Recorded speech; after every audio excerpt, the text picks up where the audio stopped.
My name is Gene Granata. I'm the Director of Product Management at CG Tech, and today we're going to be talking about NC manufacturing software and connecting to CNC machines and how that can improve your processes. So NC manufacturers face a variety of common challenges. We all know these. We've heard about machine crashes, we've heard about scrap parts, we've heard about too much waste, too much time spent trying to prove out NC programs, and this is the main reason why people use NC simulation and verification software to try to make some of these problems either go away completely or be minimized in cost. So let's talk a little bit about the prove-out process, which is taking a brand new NC program and trying it out for the first time. Generally what happens is you'll take that to the machine operator will load it in, he'll check everything visually, carefully, so he's going to look at that machine and make sure everything looks good. When he starts running the program, oftentimes you'll see he has a hand on the machine. That's to feel the vibration for the cutting. And he's going to have his other hand on the pause button or the override. And with all of these controls, he's going to try to monitor what's going on.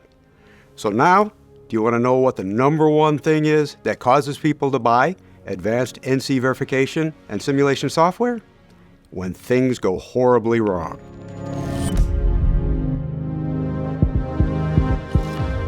So what have I seen go wrong? Well, machine crashes are pretty bad, they're pretty loud, and they make NC programmers famous.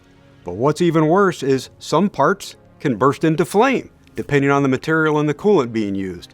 It can really cause a lot of havoc, be very expensive, may cost you your job, may cost the company a contract. So these are the things that we need to make go away and not happen, and we're going to see how we take that and make it true.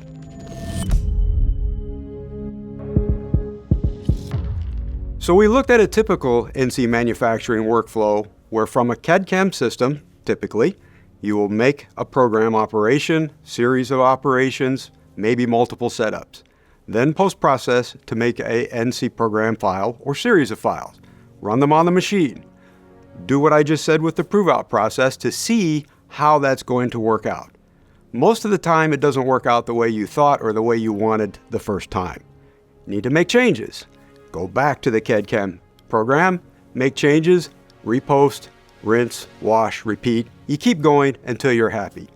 Ties up the machine, cost you wasted time, maybe wasted material. It's a terrible process. There is a better way, and that's using NC simulation and verification software to do that job for you virtually. You get a digital twin of the machine. It acts the same way. You see it all happen on the computer. Make your judgment calls there, which is not getting in the way of the shop environment. And then you can make a clean program first time to run in the shop. That's the way it should be done. But that's not the end of it. There's a lot more that this kind of software can do, and that's the why leading NC manufacturers choose this kind of software. It can also do things like document the process, create information about the cutting tools that are going to be used, the proper set lengths, the proper holders, and how much runtime each of these tools is going to require to make a part. From that, you can do really good cost estimating on what it's going to take to make a batch of parts. It can also optimize if you get the right software. NC program optimization makes your tools, your cutting tools, run better and cut better and make better part finishes. So your parts are better, easier to go through quality assurance when you do that. And at the same time, you're going to improve sustainability. By optimizing, you're going to get the proper loads on the spindle, so that will last longer as well, and lower power consumption. So you can see this all adds up very quickly. Every single tool run on every single part.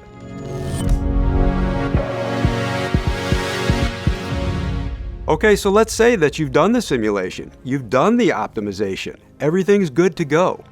What lies beyond that?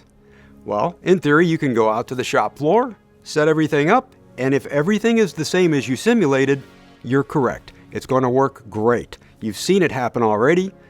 It now happens for real on the machine. No surprises. That's what we want. However, once in a while, there are some surprises. Where do they come from? What could happen? Maybe a part causes an over-travel error on the machine. I didn't see that in my simulation. Maybe a tool is a little too short on the machine and now it rubs a little bit or makes a strange sound. Like, why didn't I see that in my simulation? So you try to figure out what is different between my simulated world and the real machine.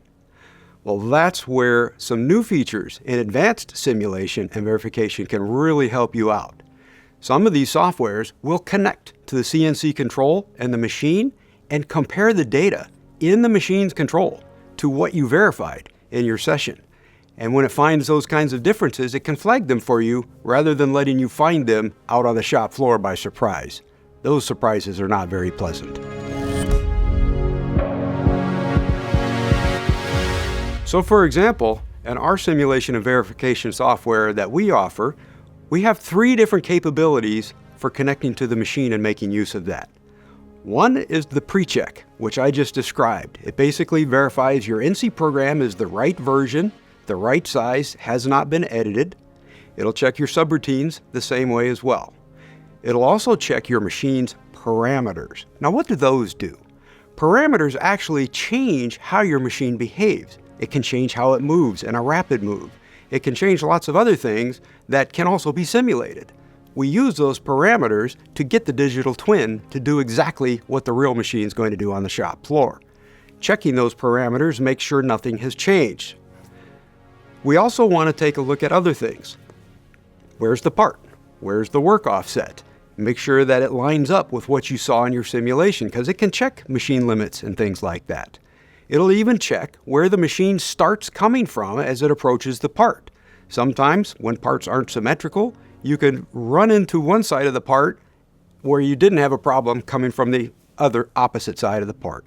So seeing all these things line up in the virtual world and the real world will keep strange things from happening on your machine that you did not see in the simulation. So that's number 1. Number 2 is while the machine is running this program, and you can actually see the cutting in your simulator, which is tethered to the machine. So the machine could be another building, another campus somewhere. You can poke in on it with your computer, and you can actually see your digital twin moving and responding in real time with the machine on the shop floor. Saves you, the programmer, from having to go over there and sit and babysit at the machine and watch your program run. It's also a great way to make sure your favorite operator down there isn't overriding the machine or changing something that you didn't account for in the NC program. How many times have we asked those operators how to run? Oh, fine. Well, it turns out they made edits, they made changes, they didn't tell anybody, and who's accountable for that? The last thing we want to take a look at is after we've run this job, you may come back a week later and decide, I want to see what happened. Did they do any overrides? Were there any emergency stops? Did anybody make any edits? Well, this same kind of connective software can archive copies of what actually ran on the machine.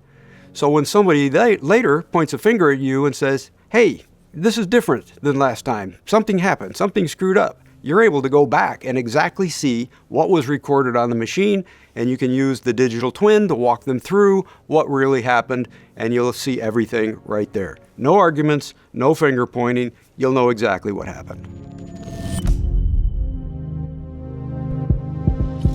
So just a quick review about what we've just talked about. First of all, doing the prove-out program process on the machine, bad idea. Do it in advanced NC simulation and verification software, where you see everything the same way, but you really see it. No flying chips, no coolant, no guards in the way. You see everything happening, you get the best view, plus you get all the data that comes from that. Chip loads, volume removal rates, exactly what happened where. Nothing is hidden from your view. You can make clear decisions about how well this thing is going to run and then approve it to run in the shop. If you use these connective actions we're talking about, the CNC machine connectivity, you're able to do the pre-check to make sure everything lines up between the virtual world and your real machine setup. Good to go, tools are good to go, everything's ready to go. If there's a difference, that's not the end of the world. There's an easy one-button tap to bring those differences into your simulation and just run it again real quick to see if there's any problems. Many times it's okay, but you'll catch the time that it's not okay, but you'll catch it virtually and not on the real machine as you were used to. That's a big advantage. If you want to then watch this machine run, you can use the live monitoring and actually watch it cutting apart, check in on it, see how they're doing, see if there's any overrides in play. A lot of great features there, as if you were standing at the machine. But you don't have to. You can be at your desk and kind of checking on it once in a while. And then finally, after you've made these parts or a batch of parts, if you need to go back and review them, you can have that data archived and use the verification software to pull up the archive and go back and investigate to see what happened. Make sure everything ran the way you thought. So those are the tips I have for you today to make NC manufacturing smarter, do things in a better way and a safer way.